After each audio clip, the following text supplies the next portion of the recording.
Good afternoon. Good afternoon. Good I know afternoon. you're eating, you're chewing, so you go ahead and eat. I'll do this really briefly. I'm Ernest Moran, the director of the Institute for Urban and Minority Education. We call IUME.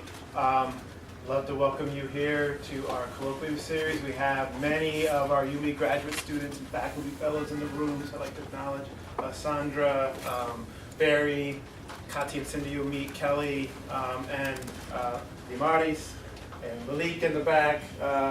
Limaris is our faculty fellow. She is a former student at Teachers College, now professor at Queens College. Ileana, and my partner, assistant director, Veronica Holly. I got Malik, who just got into a PhD program at Berkeley, full ride. Yeah. So, a real quick history about why we started these colloquia. The center's been around 40 years. Started out of the 60s, really trying to create a positive vibe around communities of color and scholarship in city schools, and moving from a deficit perspective to an additive perspective, bringing in issues of culture into how we consider what scholarship is, and not just a disinterested distance approach that is seen as kind of acultural or colorblind. Also, research that is more practice-oriented, and research that is combined with actual work on the ground in schools and in communities. So we've continued that tradition. But there's another part of our institute's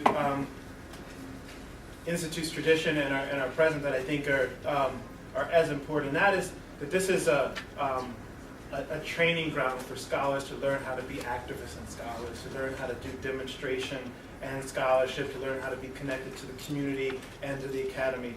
But in order to do that, you have to create spaces for folks to be involved in those kind of projects that are really powerful, but you also have to create the spaces as graduate students to begin to share that kind of work. So a lot of times when you think of colloquia, you think of flying in somebody who's a professor at another university to come and talk to you about his or her work, and that's important.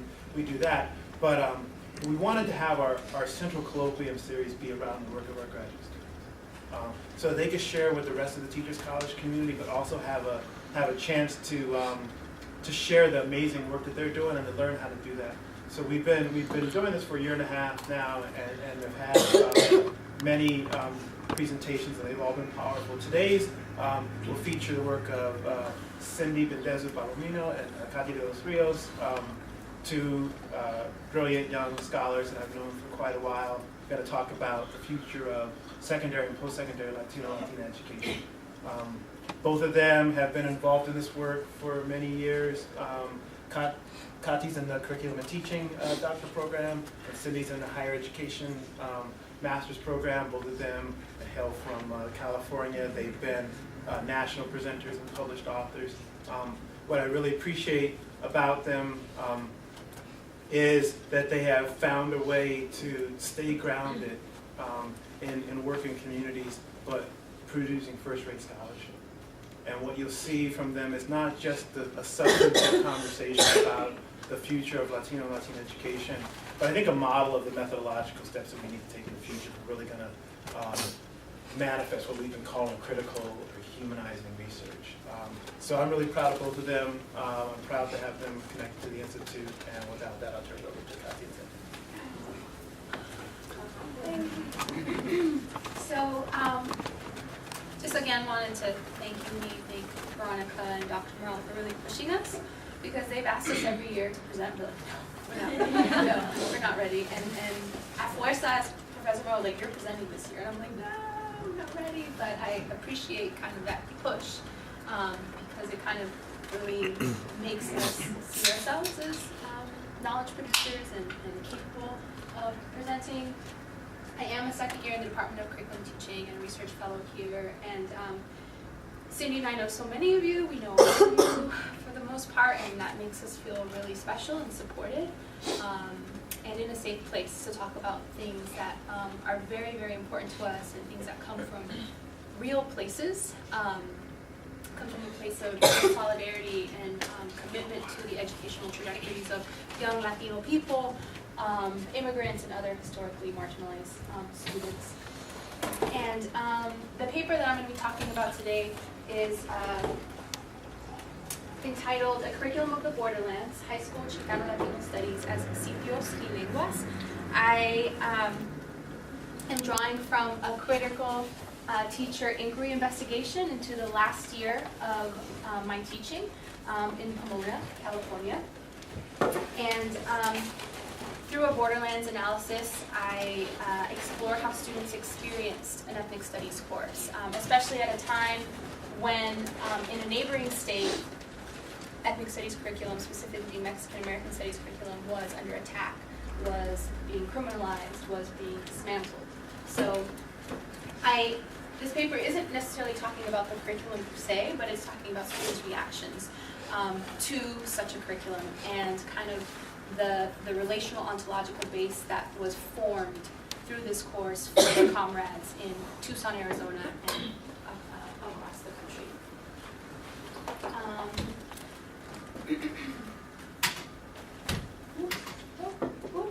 Okay, so before I start, a quick overview. So I'm going to begin with an introduction to kind of like the current state of Latino education, my research questions, the conceptual framework that I employed, background about the Chicano Latino Studies curriculum, then going into my data collection, methodology making.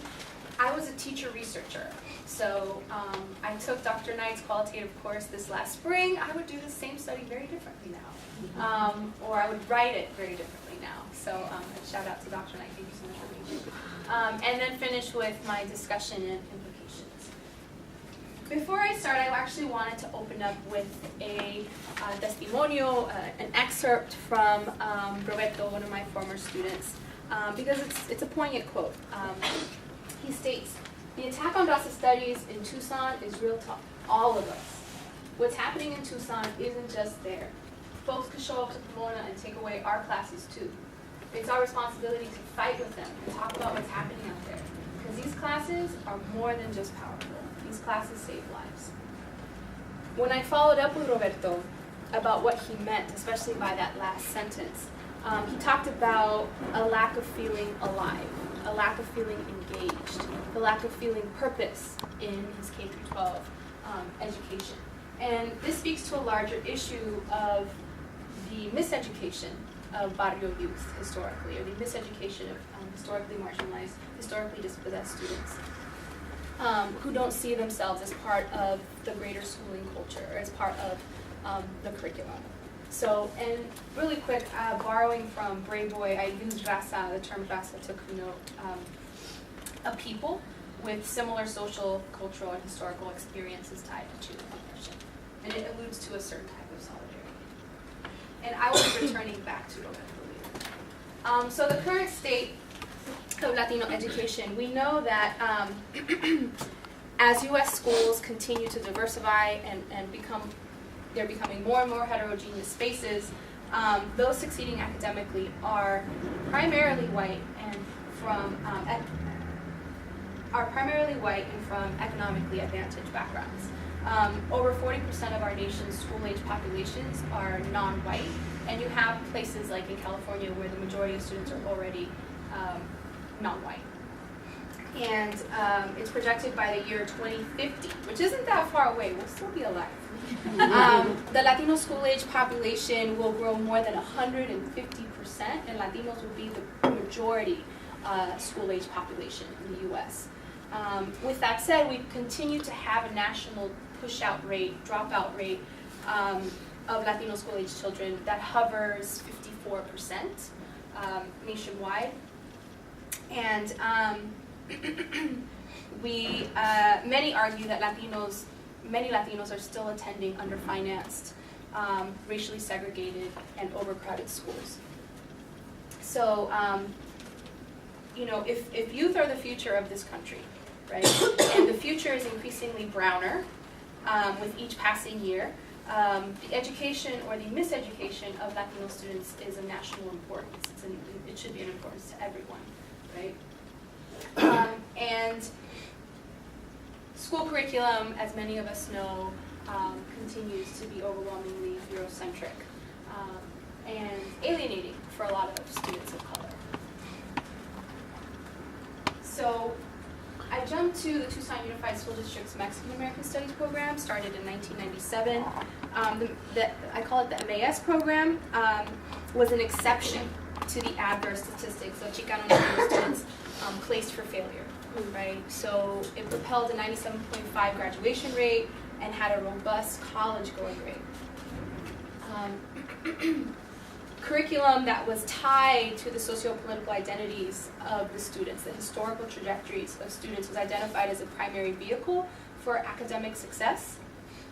And in May of 2010, this program was targeted under Arizona House Bill 2281 and later dismantled February 1st of 2012 with the confiscation of the books and materials from the classrooms. House Bill 2281 banned Mexican American Studies, calling the program un-American, teaching hate, teaching racial separatism, teaching the resentment towards a group of people, and most importantly, the overthrow of the U.S. government. This was all stated despite the program leading to increased student achievement.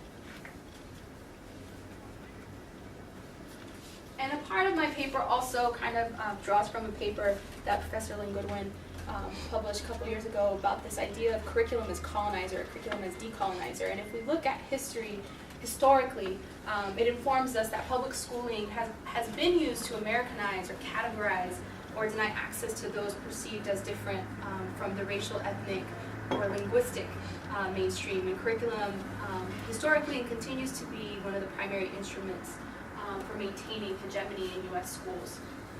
And when we talk about curriculum, it's traditionally understood as this like neutral activity. You know, it's about subject matter, content, skills, teaching methods, instructional practices. However, many of us know that it's not, right? And they have been and continue to be tools for social reproduction. A lot of Chicano Latino scholars have argued that, you know, curriculum is thus a tool for acculturation, it's a conduit for white stream epistemologies and values, and has therefore historically promoted the de-indigenization of Latinos and the de-indigenization of Chicanos, rendering them as perpetual foreigners, as people who just got here, and stripping them, divorcing them from their ancestral ties to the Americas.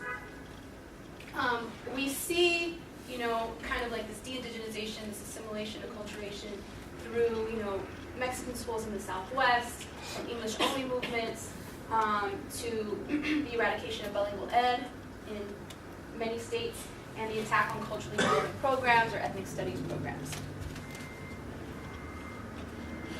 So, what is ethnic studies, right? So the decolonial possibilities of Mexican American studies in Tucson represented a potential threat to this institutionalized Americanization, perhaps informing the logics or illogics of government overthrow.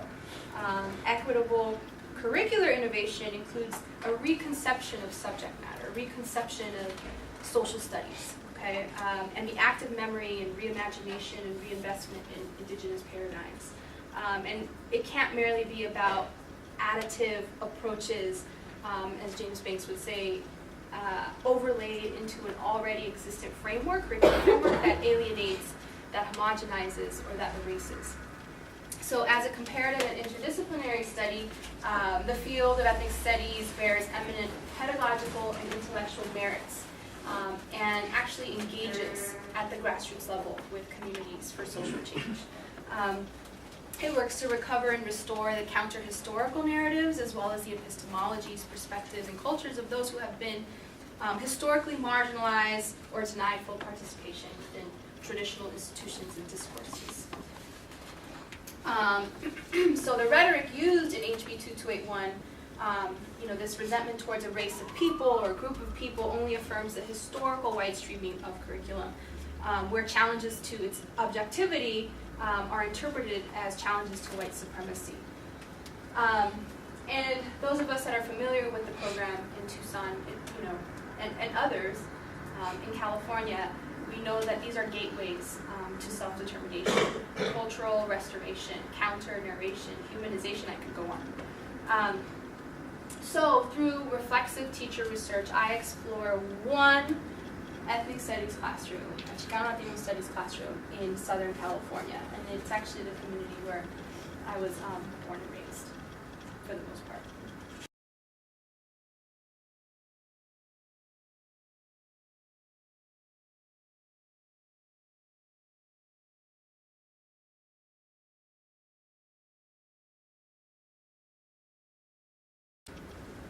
So a little bit about the Chicano Latino Studies class. I don't have, I can send you a copy if you'd like, but these are just to pass around. This is just kind of like a syllabus of what the course looked like.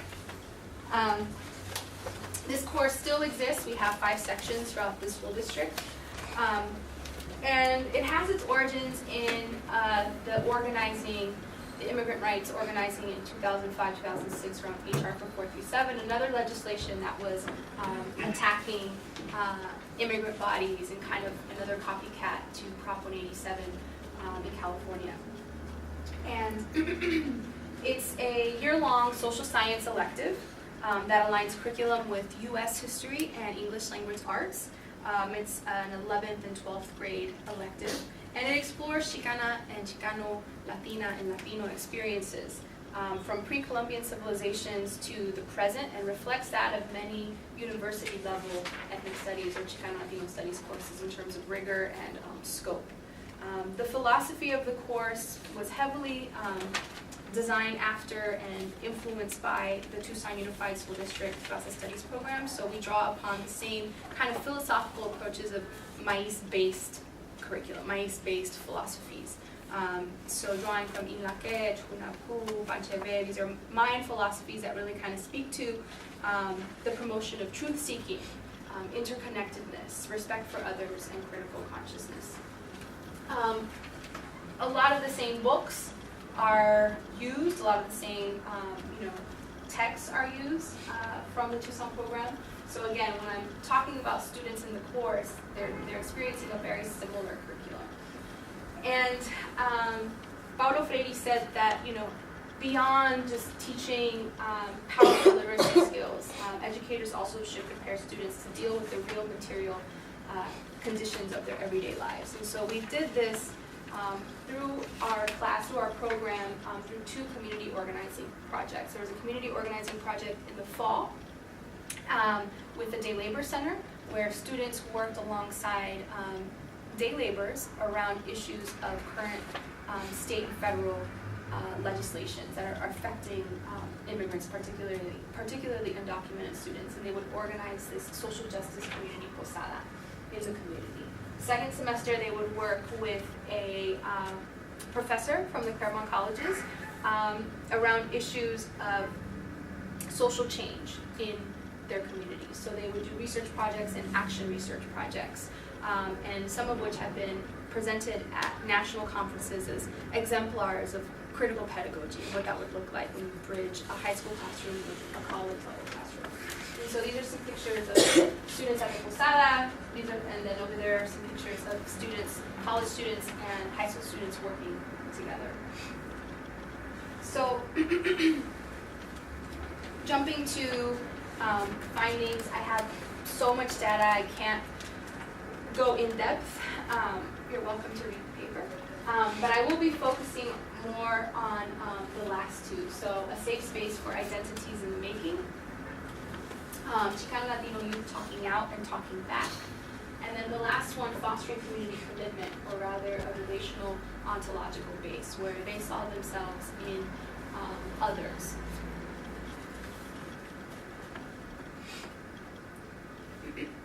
So locating the myriad tensions and contradictions that permeated my students' lives, I addressed the hybrid and reconfigured spaces of youth constructed through their participation in the class, and I theorized the multiple identities that were brought into the class.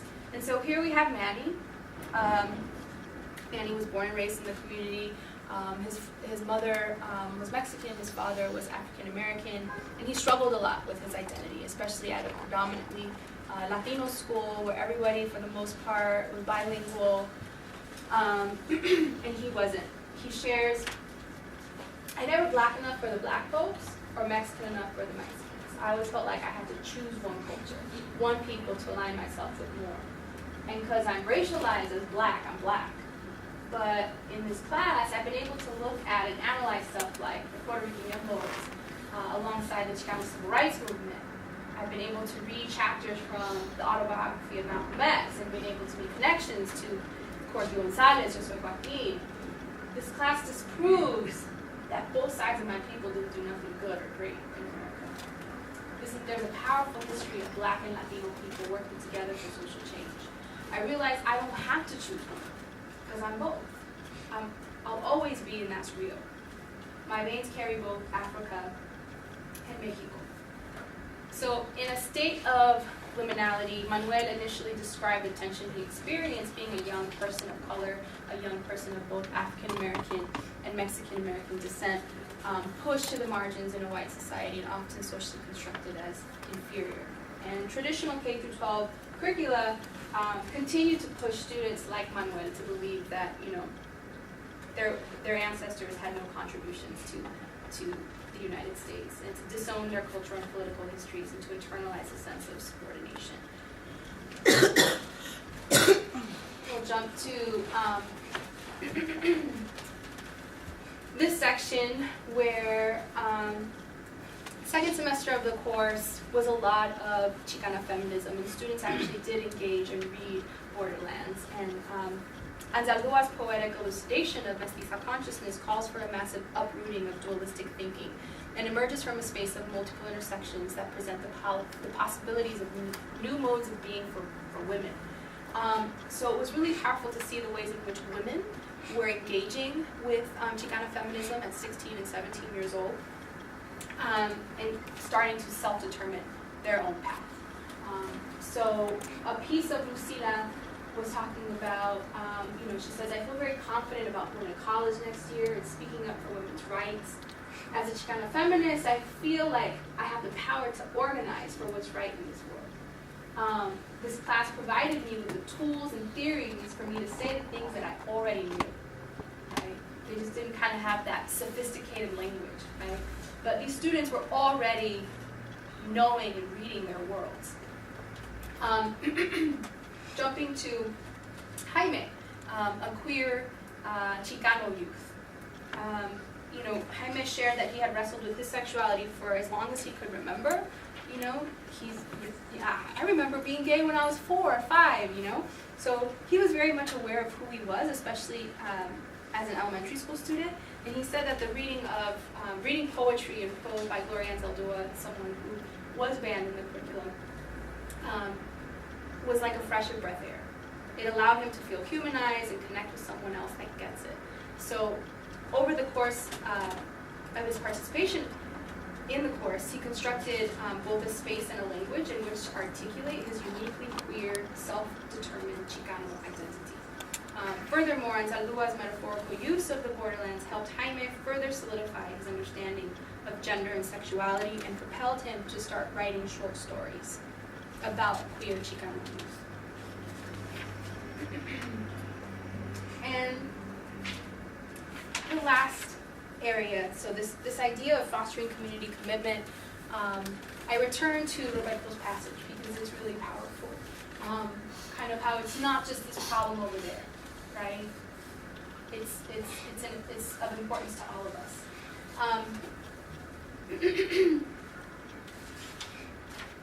For all students, the legislative dismantling of the Mexican American Studies program in Tucson was a paramount concern. They saw their stories of critical consciousness intimately tied to the young people next door fighting for their liberation and freedom in Tucson.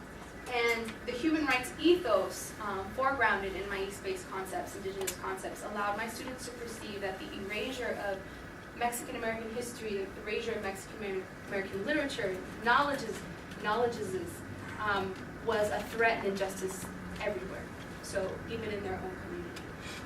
Ana said, I'm an activist, we're students, and it's our duty to be revolutionary and involved in community organizing, especially at a time when ethnic studies is under attack. Students went on to organize a series of fundraisers for the Save Ethnic Studies campaign. They had a screening of Precious Knowledge at the end of the year. I was able to get a copy of the film before it was formally released. And students, you know, it kind of was a powerful space for action, student-initiated action. Lastly, as I mentioned before, as part of the class, they do organizing projects with college-level Chicano Latino Studies class. And as part of the encuentro, or the summit, at the end of the year, students wrote and performed a powerful play on the historicity and significance of ethnic studies.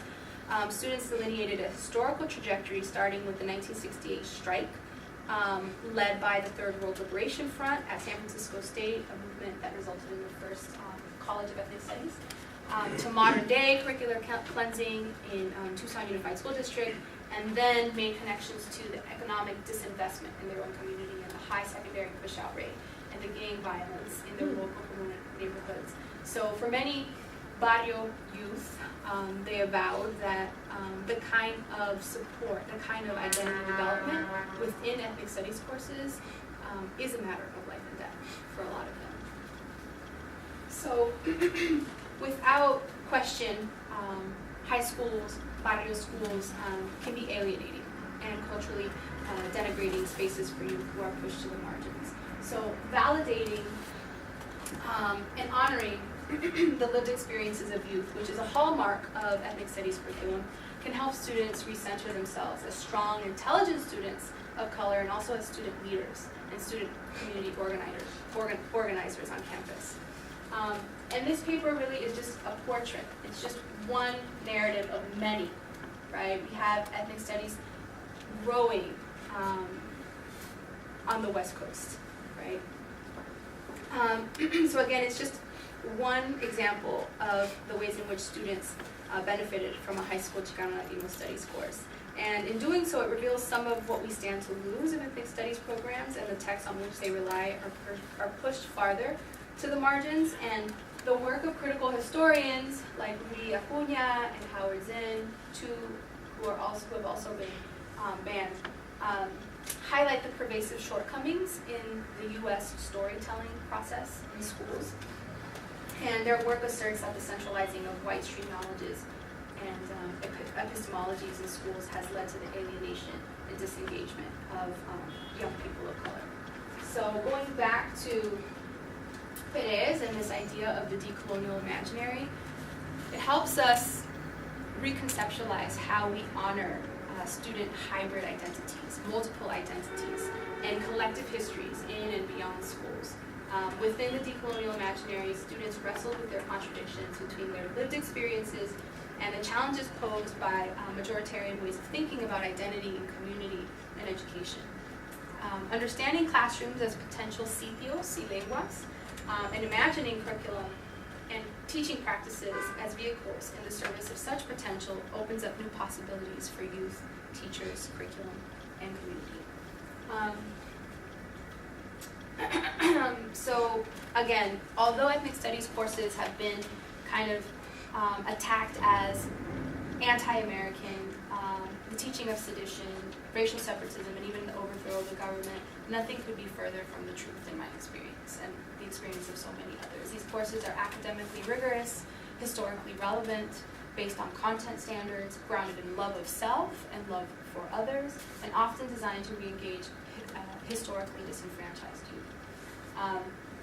And ultimately, what I found was that these courses really kind of offer students a whole new knowledge infrastructure, so kind of like counter to Western knowledges and Western ways of knowing and being, a relational ontological base, where they see someone else's struggle, someone else's suffering as a part of their own, and then an axiology of ethical responsibility to self and to community, this idea of social responsibility. And I am basically done. I just wanted to end with this really powerful quote by Junot Diaz. You can read it yourself, but thank you very much for your time.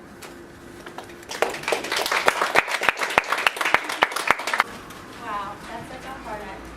That's amazing. So, my name is Cindy and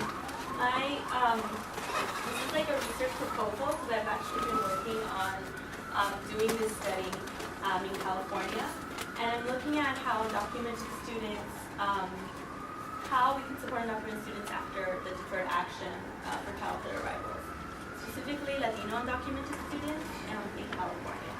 And I chose these images that you see here because I feel like deferred action just passed last year, and I'm going to go a little bit more into what it is and what it means. But it actually was the students who pushed the president, who pushed the Department of Homeland Security.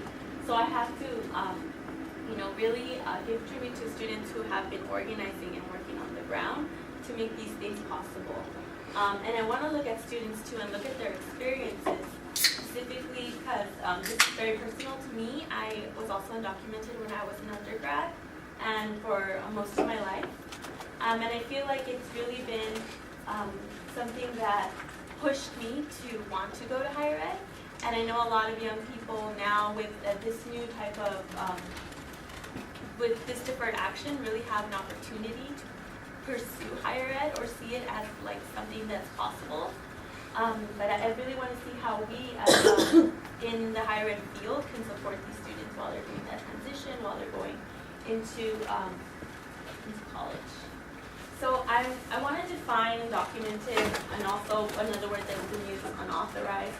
Right now in the U.S., I'm looking at youth who are like around 15 to 30 years old, and they have no legal documentation. So they don't have a visa, any type of like residency, or they overstayed their visa, so their visa's expired, so it's not valid.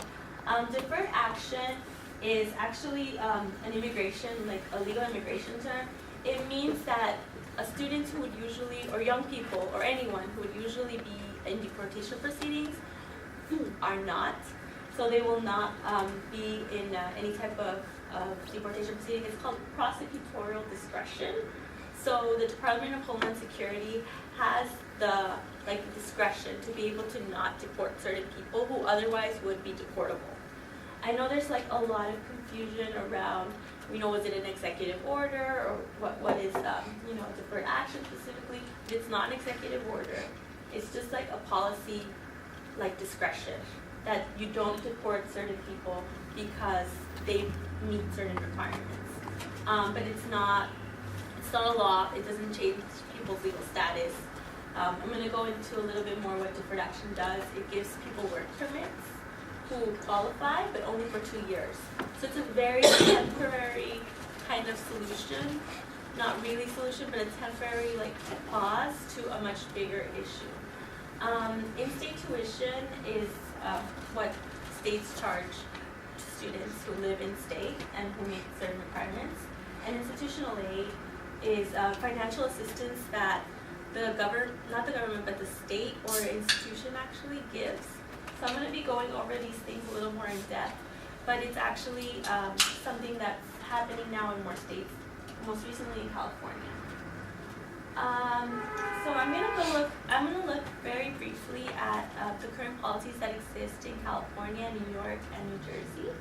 I'm going to show 2 videos, so I hope I can with the speakers, that really show kind of a trajectory of where we were 5 years ago with the video Lost and Found, and where we are today with Dream Summer, which is a program, an internship program that's been happening every year since 2011, so it's going on its 3rd year. I'm going to give a brief background on undocumented students and the numbers, how many are there currently estimated, and how their trajectory is to higher ed. I'm going to go into specifically deferred action and what that means. I'm going to introduce my research question, my lit review, my methodology, and significance, and my limitations. So currently, New York State has in-state tuition. It passed in 2002. It used to have it before, but after, I think, 9/11 happened, they kind of put a pause to it because a lot of really draconian immigration type policies started to pass after 9/11 because they were trying to stop, people from coming into the country, but a lot of us are already here. In California, so basically what institution does, to go back to New York, is that it gives students who meet residency requirements, like they've been residents of New York State, the ability to pay as in-state instead of as international students or out-of-state students because they've been living in New York and graduated from a New York high school and meet the requirements of usually signing an affidavit, which means that they are saying that they graduated, they show their transcripts, and that they'll adjust their status once they can. Right now, in the governor's desk, and well, not in his desk, but in the Senate, right here in New York, there's the New York DREAM Act. It's actually not the big legal federal bill, but it's just a bill that would allow students in New York to have access to programs where they can get types of financial aid to go to college. So it's actually being reintroduced. It didn't go through last year. So they're trying to reintroduce it this year to pass it. It's something that would really help students who are already in college or who want to go to college to be able to afford college. In California, we have AB 540 and recently passed the California DREAM Act. So AB 540 allows students the same thing, in-state tuition, and the California DREAM Act allows students to tap into institutional aid. So for years, California passed their in-state tuition in 2001. Students couldn't tap into scholarship money in their own schools. So even if they pay tuition, and part of that tuition goes into the scholarship fund for the students, they couldn't access it because they didn't have a social security number, and because they were undocumented, they were basically barred from millions of dollars that we're putting into the system, but we can't touch. So that's just changed recently, and right now we're going through the first wave of students who qualify for the California DREAM Act. And in New Jersey, which is a neighboring state, I just wanted to point it out, there's nothing. So there's no in-state tuition, there's no institutional aid, there's basically no support for undocumented students to pursue higher education. Because they can't afford it, which is a big issue that's come up. It's so expensive for anyone who can get financial aid or even loans. But undocumented students aren't eligible for any of these things, for no loans, financial aid, or even institutional support. So I want to show you this video. It's called Lost and Found, and I think it gives, it's a very good narrative, and this is a picture of that you'll see in the video, of students at UCLA who are organizing since 2003 for more inclusion for undocumented students, not just at UCLA, but in their communities in California. And it started as a support group. It's called IDEAS, Improving Dreams, Equality, Access, and Success. And it grew into so much more now. They have conferences and where they bring thousands of young people to UCLA so that they could see that they could actually be here. And it does so much more. And I was part of this group too.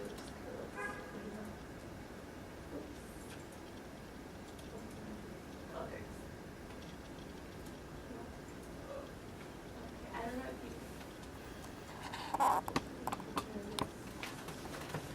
The speakers are on top. The speakers on top.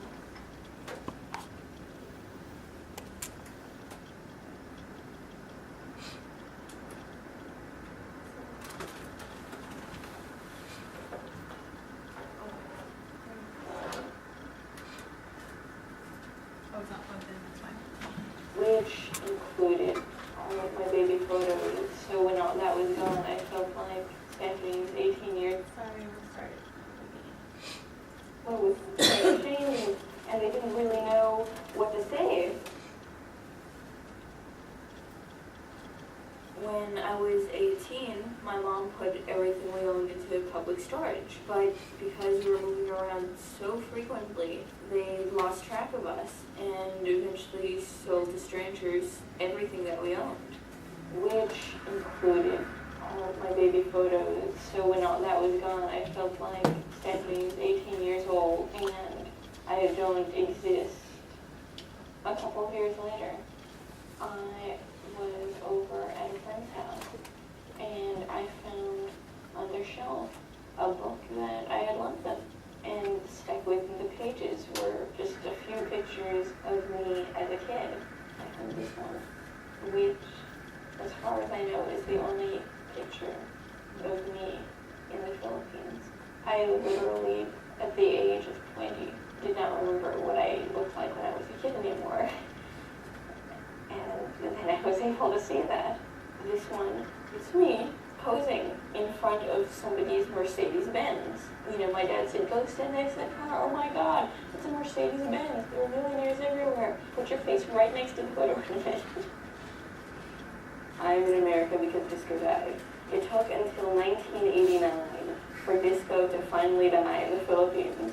My dad's job was installing and maintaining the sound systems for all of the discos in Manila. He said, you know, I can't support us. We're gonna try to move and we're gonna find work.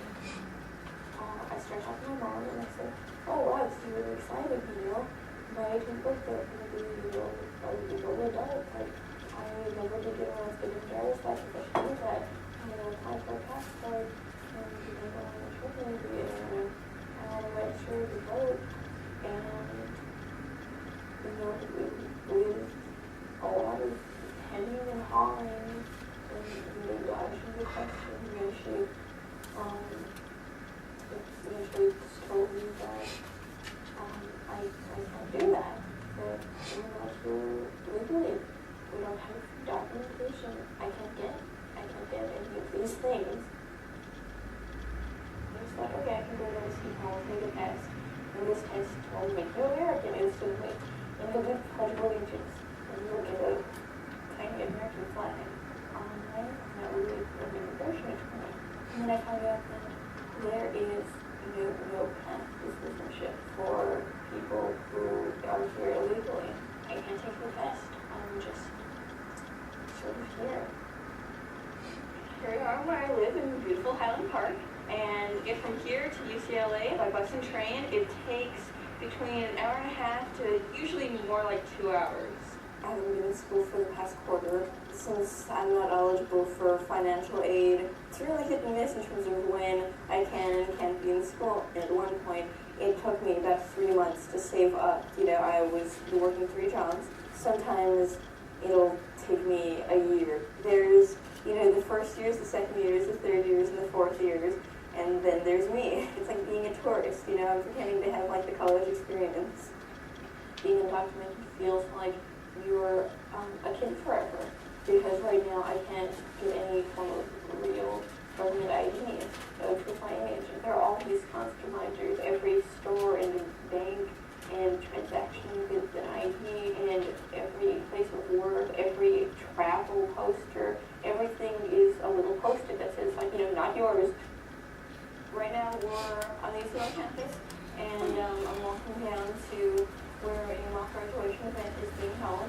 I'm giving a short speech and just discussing how important it is that the DREAM Act or something similar would pass. And I lived my entire life up until that point thinking that I was just, a regular American citizen. When I turned 18, I thought, wow, this is an exciting birthday. You're a legal adult. All of a sudden you have this power in your hand. And I mentioned this to my mom, and she said, well, there's a big problem with that. And they never told me, because my family was, ashamed, and they didn't really know what to say.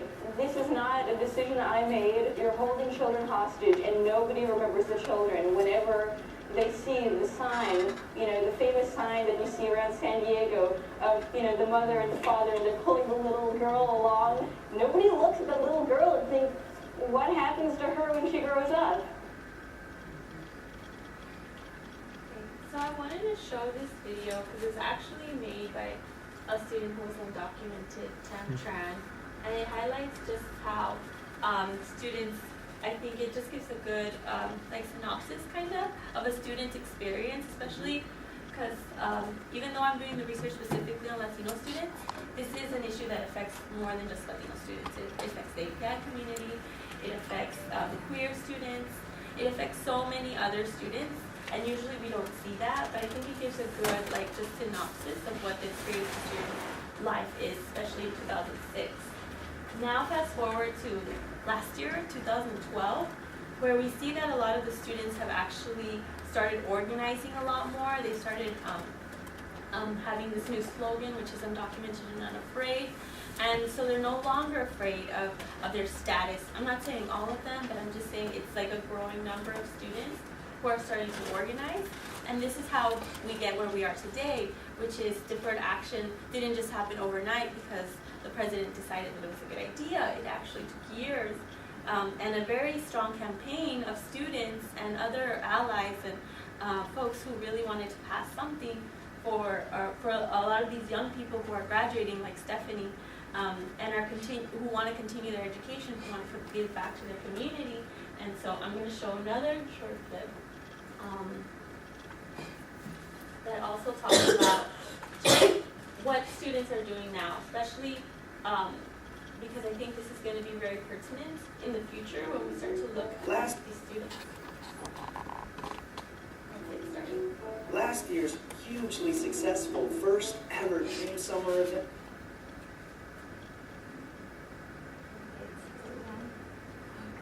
And was just the beginning.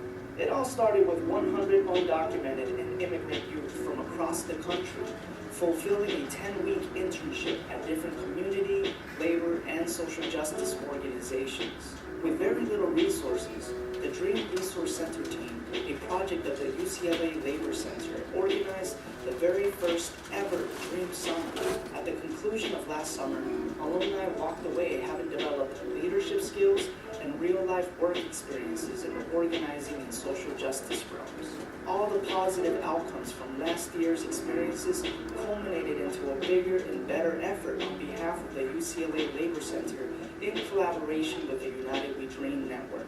This year, Dream Summer boasted 1,200 applications from amazing immigrants' rights leaders from all across the country. Ultimately, the team was able to secure 150 internships. Okay, so it's loading. But I can give a little bit of background.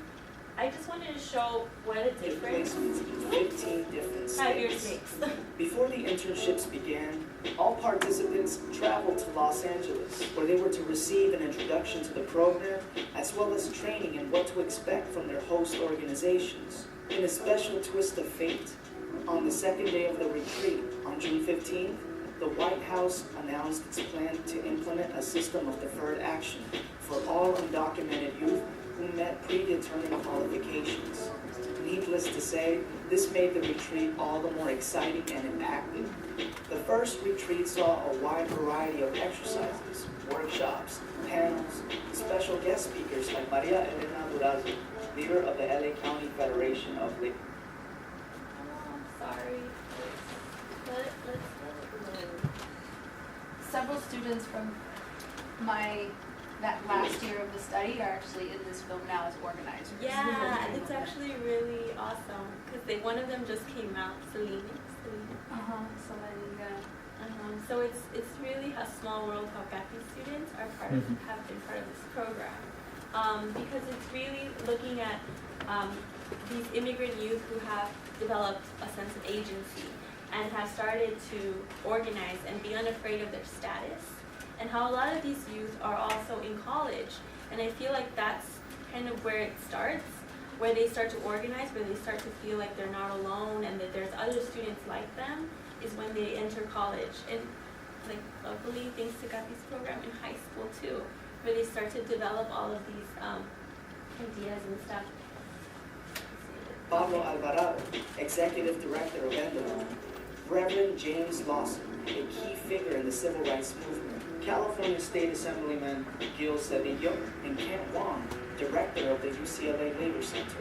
Interns also had an opportunity to learn and engage in an action which took place outside of the Metropolitan Detention Center in downtown Los Angeles. Organized by Dream Team Los Angeles, this consisted of a press conference around the deferred action announcement and an action that shut down an intersection for a few hours. Undocumented youth wanted to send the message that the fight is not over and that we will not give up until all immigrants have the rights that they deserve. In addition to this year's program was the launching of the very first Queer Dream Summer. Queer undocumented youth have been and continue to be at the forefront of the immigrant youth movement. By acknowledging the shared history of discrimination, undocuqueers have begun to move from a single issue struggle towards a multi-intersectional movement. Queer Dream Summer is an intentional partnership between undocuqueer youth leaders and the LGBTQ organizations in order to build strategic alliances between both communities in a transformational movement. One of the most unique and surprising things about this year's events was the invitation from the Children's Defense Fund inviting all of the Dream Summer interns to attend a 3-day conference in Cincinnati, Ohio, all expenses paid. Undocumented youth made a presence for the very first time in a conference like this, with an opportunity to interact and make connections with student leaders from all across the country, and to educate them on the undocumented youth movement. Once the 10 weeks were over, the interns convened once more in Los Angeles for a closing retreat to debrief and evaluate the experiences in these different organizations. The ending retreat saw report backs and strategy discussions around deferred action. At the beginning of Dream Summer, deferred action had just been announced. On the weekend of the closing retreats, there were many DACA workshops and forums happening all across the nation, many organized by the Dream Summer interns as part of their internships. Workshops in this retreat included grad school presentations, as well as circle project discussions, writers and art division workshops, and social media. Before the official graduation, several guest speakers dropped by to address the interns, like Alex Holmes, the Asian American Pacific Islanders in Philanthropy, and Jose Antonio Vargas. With an emotional graduation, interns received a certificate and Dream Summer came to an end. Throughout the summer, interns were able to build strong bonds with each other and with local organizations that will continue beyond this internship program. Dream Summer 2012 was an amazing experience, one which we hope continues to grow and expand. Undocumented youth have been making headlines, splashes, and have been on the forefront for many of these big changes and successes these past several years, nurturing a culture of direct action and cultural intervention. And we know that the many victories that are to come. Okay, well, I think that was almost the end. But that just gives you kind of like another glimpse of where we are today. And this isn't to say that this is happening everywhere, but it's happening in California, which is where I want to do my research. And that's a little bit of background. So there's currently 2.5 million undocumented youth in the U.S.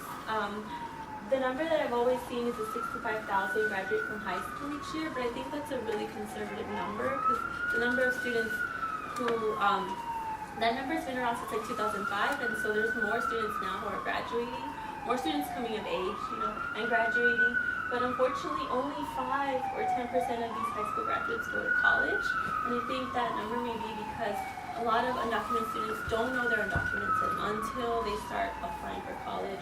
They don't know they don't know like if they can afford it. They don't know where they can go, and a lot of them don't have that support system. A lot of times they don't know, even in California, where we've had institutional support now, and that we've had AB 540 since 2001. Students still don't know it exists.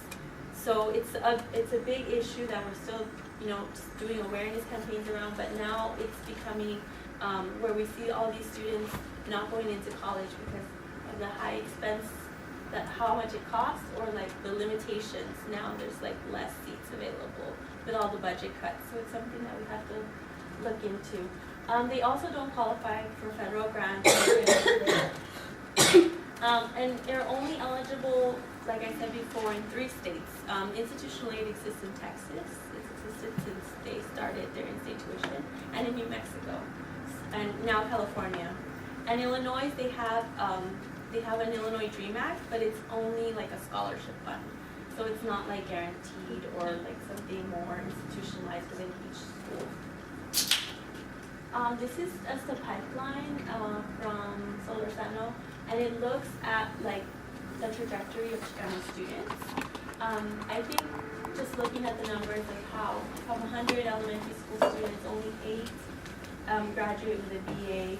And this number is from like the year 2000, but I think the number of students the number of undocumented students is probably much lower than this.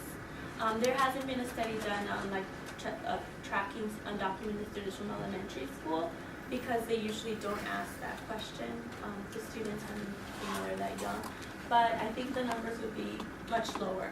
So this is just like a glimpse of how necessary it is for higher ed practitioners, for anyone, to really support these students when they're transitioning into college. So my question is, how can institutions in higher education support these students? Like, how can we build a safe space and also be knowledgeable about all these issues, especially with all these changes that are going on right now? A lot of students still haven't applied for deferred action or can't afford it because it does cost $465. And the number of students who are eligible, it's a very small number. So I wanted to give a little bit of legal background too of how we got here with Plyler, which allows all students, regardless of their immigration status, to go into K through 12. But that's it. So right now, federally, that's like the only law that exists that allows undocumented students to continue, just through their K through 12 education.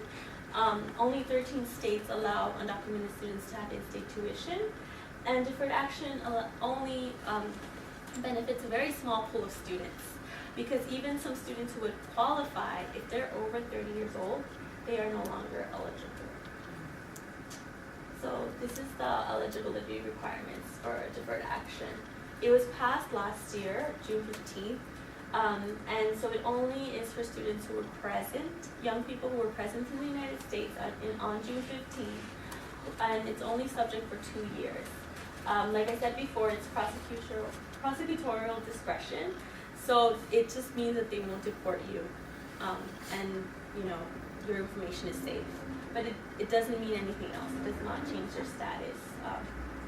And it does give you a work permit though for 2 years, which is a huge thing for a lot of people. And then under this directive, it's only the students who have been in the United States since they were 16, have been in the United States at least 5 years prior to June 15 continuously. So immigration is like really interesting, because even if you leave, let's say somebody left the country to try to adjust their status, they may not be eligible for this because they left, even if it was to adjust their status. So there's a lot of issues with how limiting this policy implementation is, because it only is for a very small pool of students. And you have to have graduated from high school. So that's another issue. If you haven't graduated from high school, you're not eligible for this work permit. And we know a lot of students are pushed out of high school, but they still work. They work in the underground economy. So how can we make this eligible for students who haven't graduated from high school, who were probably dropped out because they didn't see a future in finishing high school, if they weren't going to be able to go to college, if they knew that even if they went to college, they might not be able to find a job afterwards because they couldn't work legally. So it's still an issue because of this thing. And then also they can't be convicted of any felony or misdemeanors because they just vet you, like immigration vets you like very seriously. So if you lie or anything, there is no, if you're denied, you possibly could be deported, even if you apply your DACA. There's no, you can't try to apply again, unless there's a problem in your application. But if you're denied, then you're already in the system. So it does raise like a very hazardous kind of situation where you really have to weigh your options and make sure that you're eligible and that you meet all the requirements, because you can't appeal it. It's once it's in the system, it's in the system. And if they decide that you are not eligible, and if you have more than 3 misdemeanors or like a significant misdemeanor, they can deport you. So it's also a very strict type of prosecutorial discretion. These are the states. The highlighted states are the 10 states where most students would be eligible. California has the largest potential. They have around 350,000 students who could be eligible for deferred action DACA. And then, as you can see, most of the states that offer in-state tuition and institutional aid, like the red states, California, Texas, and even New York, they also have this benefit for students. But a lot of other states don't. And I think it's really important to note that even though 350,000 potentially are eligible youth, 350,000 have not applied. They're not even close. So I know this is like super small, so I'm really sorry. I tried to make it bigger. But as you can see, the numbers only around like 400,000 have been accepted since August. So even though it was passed in June, they started accepting applications in August, because it also takes a lot of work to pretty much find all of these documents that prove that you were here since you were 15, that you've lived continuously for 5 years. You have to like show that. And so only 350,000 have been accepted. Rejected is much smaller. I think it's like 11,000 or something like that. And today, California continues to be the state that's received the most. But potentially 350,000, only 110,000 have applied. So I think that's also a big issue, like 1 out of 3 who would be eligible. That means that it's either because of the cost or because of being in the system is something that immigrant students are still afraid of. And that's a conversations that I've had with a lot of my friends and even my own family members who are afraid of applying to deferred action because they've never been in the system and they're not sure what would happen after the 2 years. Or since this was in August, like what would happen if Romney had won?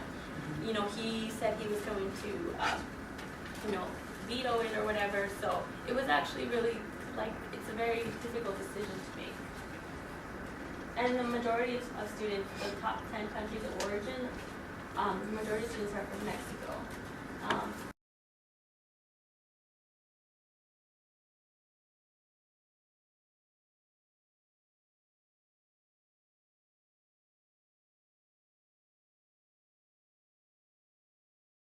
And in conclusion, I feel like this research isn't just relevant because of the topic, but it is really because of these 2 amazing people right here, Catí and Cyndi, who really inspired me to go into grad school and to do this work.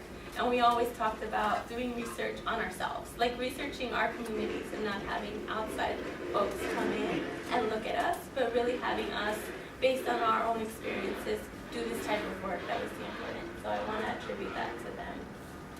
Thank you. That's it.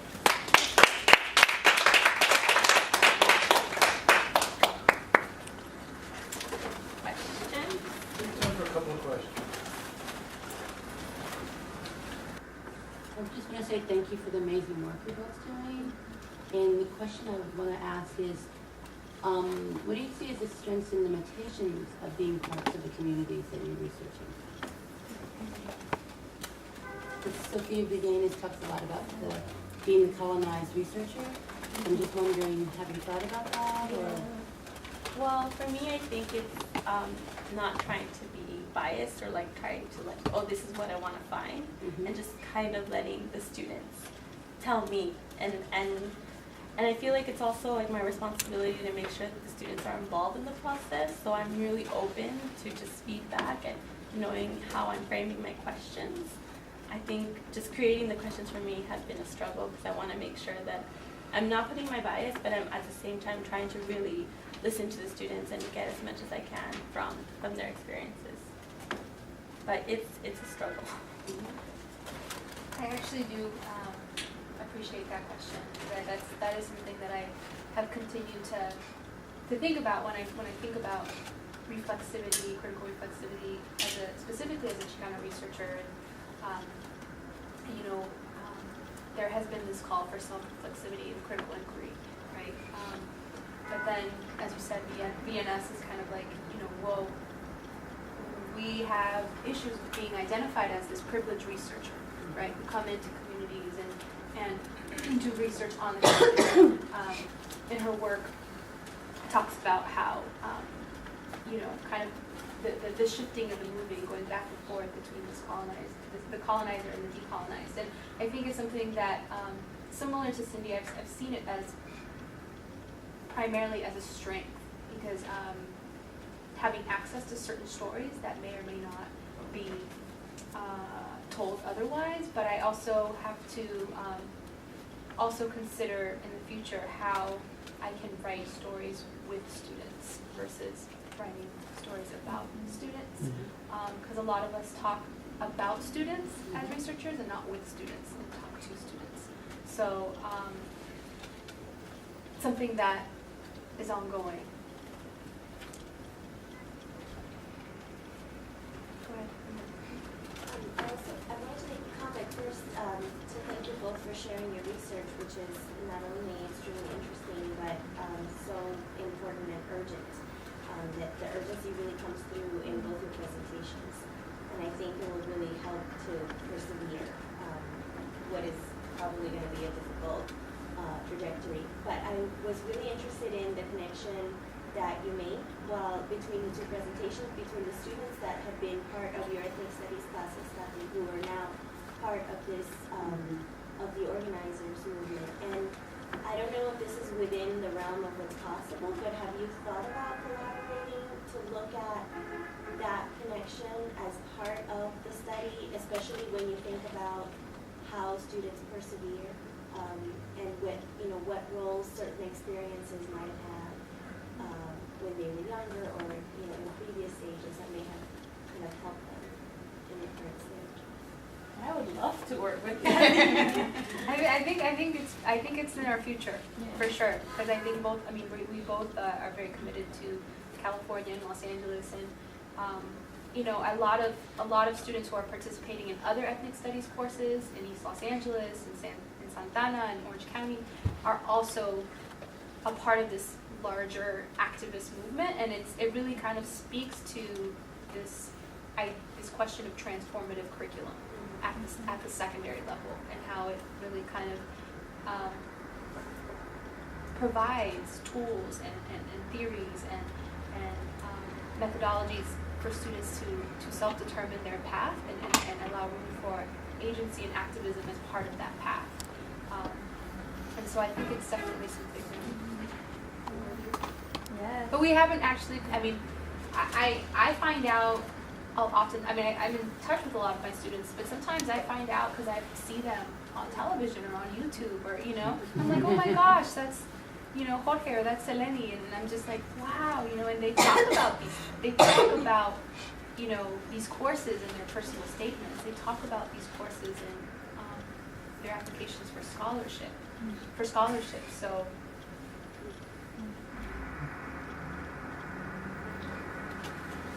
Question? I had a question for Cathy. It's more of a teaching than a research question. I heard a lot about the importance of fostering the agency of the students and additive rather than kind of deficit approach to teaching. And then on the other hand, we have this reality that you've been studying this stuff so much longer than students, and so for example, looking at your syllabus. How do you navigate that tension between kind of setting the agenda up front versus leaving some space open in the curriculum for the students, the knowledge production that they're working on to work its way into the course content itself? How do you navigate that? That's a really good question, and I think a lot of a lot of it is California history, the state standard. So it's like, in order for this course to be approved, we have to connect it to state standards, right? So there is the historical piece and the literature piece that's there, but I think because the courses that I've been involved in and the courses that I know that my comrades have been involved in other parts of Los Angeles, they're so rooted in a community organizing context where students are not only engaging with this material on an academic level, but they're constantly engaging with it at the community level and being knowledge producers and knowledge organizers at that level. So I think it's interesting because a lot of times students will find, won't initially be all about this class, at the beginning of the year until they start working on this social justice posada with day laborers, right? And kind of hearing these testimonies of what it's like to be a laborer, and making that connection between, okay, my family and my father, and then there's a growing appreciation for their family and for their kin, and more respect and more empowerment with being either first generation or an immigrant student or second generation. But I think a lot of that is because it's not just an academic class, that there's so much room for creativity, And second semester with Professor Ochoa, there, with the community, with the action research projects, no one's saying you need to research racial segregation in your community, right? It's the themes are generative themes from the students themselves and from the college students. And you know, now I'm really passionate about culture circles. We have culture circles here. There were things that I was doing with the 9th graders, the 10th graders, the 11th graders, and 12th graders, another way of really kind of bringing in student voice and critical dialogue around issues in their communities versus me just telling them, hey, immigration is really important, let's talk about it, right? So there was, I think, a lot of bridging with community context that's helped. Thank you. We're going to have to close it here. Just one comment, observation. One of the things I said this at the beginning, but you could see it in the two presentations that we do have a lot of answers. You know, to questions that people ask about education and where we should be headed, as if we don't have examples or as if we don't know that there are counter narratives. But oftentimes they don't make it into the discourse of research because the people who are connected to those narratives don't make it into the discourses of research. So, you know, I'm proud of both Catí and Cyndi because they're taking that journey, but at the same time, they are connected to those narratives, and that's such an important lesson for all of us that are scholars. We have to figure out how to connect with communities that have decision-making capabilities at the same time that we're connected with the communities where we're collecting and analyzing these narratives. That's a biculturality in and of itself, right? To be an educator, to be an activist at the same time, to be a scholar, and leap over very high bars in both.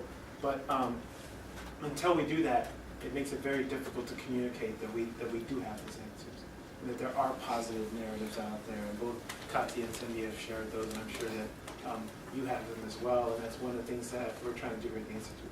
So Catí mentioned the culture circles. I just want to, we have way too many events coming up to talk about, but you know how to get a hold of our website or our Facebook or our Twitter or our YouTube page. But